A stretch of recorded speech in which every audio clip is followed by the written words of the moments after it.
हाँ, प्यारे दोस्तों, क्या हाल है? ठीक है? आप हेल्थ एंड फूड में हम आपको खुशामदीद कहते हैं, आदाब अर्ज़ करते हैं। आपके डॉक्टर हाजिर हैं नई मेडिसिन के साथ।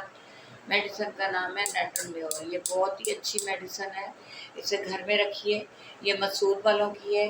नेट्रोम्यो को इस तरह इस्तेमाल कीजिए, यानी पेशेंट को सिम्टम्स कुछ यूँ आएंगी कि इनको फीवर हो रहा हो और ख़ासकर यानी कि कोई मच्छर वगैरह काट जाए।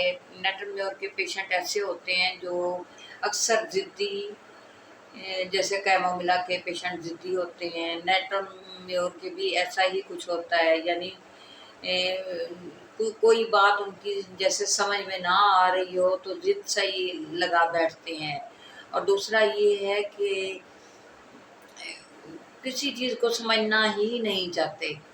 उनके अंदर ये बहुत ही होता है कि हम ही ठीक हैं, हम ही ठीक हैं। और दूसरा है कि नेट्रोम्योर के सिम्टम्स कुछ और भी हैं, जैसे फीवर उतर ना रहा हो, फीवर कुछ लंबा टाइम मांग रहा हो, फीवर में यानी टाइफाइड की सूरत हो गई हो, या मलेरिया बुखार ना उतर रहा हो, नमकियात की कमी हो गई हो, तो इस सूरत में आप ना नेट्रोम्योर का इस्तेमाल कर सकते हैं। नेट्रोम्योर अगर बुखार की सूरत में देना चाहें तो सुबह सुबह 3 बजे 4 बजे आप पेशेंट का बुखार चेक कीजिए। जब बुखार ना उतर रहा हो तो उस सूरत में नेट्रोम्योर बहुत ही इफ़ेक्टिव मेडिसिन है। नेट्रोम्योर को इस तरह इस्तेमाल करें कि ये एक्स 6x में दें इसकी, यानी सुबह आप 3 बजे चेक करें बुखार, 4 बजे करें, 5 बजे करें। सूर्य निकलने से पहले पहले आप चेक करें।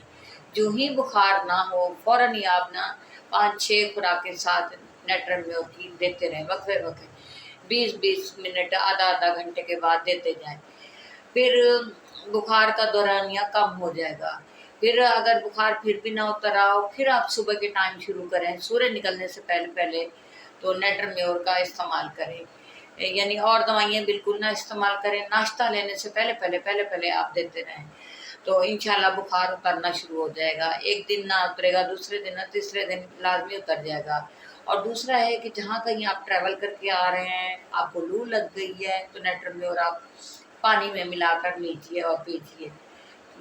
और दूसरा है कि जहाँ कहीं मच्छर वगैरह कोई ऐसा वैसा काट ले तब भी नेट्रोम्योर काम करती है। तो दोस्तों, नेट्रोम्योर बहुत अच्छी मेडिसिन है, इसे घर में रखिए। और जब बुखार आपका हो या कुछ और कैफियत हो तो इसके ना 15-15 कतरे पानी में मिला कर लीजिए। और डाइट का लाजमी ख्याल रखिए। जब आपको मच्छर वगैरह काट जाए उस सूरत में आपने ज़्यादा गोश्त वाली चीज़ें नहीं खानी। दूसरा है कि टाइफाइड बुखार हो, दूसरा बुखार हो, मलेरिया बुखार हो, ऐसे रूटीन में बुखार आ गया हो जिसको आप उतारना चाह रहे हो कि जल्दी उतरे, तो नेट्रोम्योर बिला झिझक सुबह सुबह शुरू कर दिया करें। तो कोशिश करें कि बुखार की हालत में आप रोटी वगैरह का इस्तेमाल ना करें, शोरबा वगैरह, कद्दू, टिंडा, इसी चीज़ पर पेशेंट को लें। और फ्रूट्स का इस्तेमाल करें, ना कि ये मिल्क शेक उठाकर दे देते हैं। ठीक है, जूसेस वगैरह दें, लेकिन ये है कि मिल्क शेक वगैरह फ़ौरन से ना स्टार्ट कर दिया। जो ही बॉडी ना फिर बुखार जो ही उतरता है तो पेशेंट को खांसी वगैरह लग जाती है। तो दोस्तों, कोशिश किया करें, हमें लाइक करें, सब्सक्राइब करें। आपकी डॉक्टर रोज़ हाजिर होती हैं एक नई मेडिसिन के साथ। तो दोस्तों, कोशिश करें, हमें सब्सक्राइब करें, हमें आपके ताउन की अशद ज़रूरत है। तो इंशाल्लाह कल मिलेंगे एक नई वीडियो के साथ। अल्लाह हाफिज़।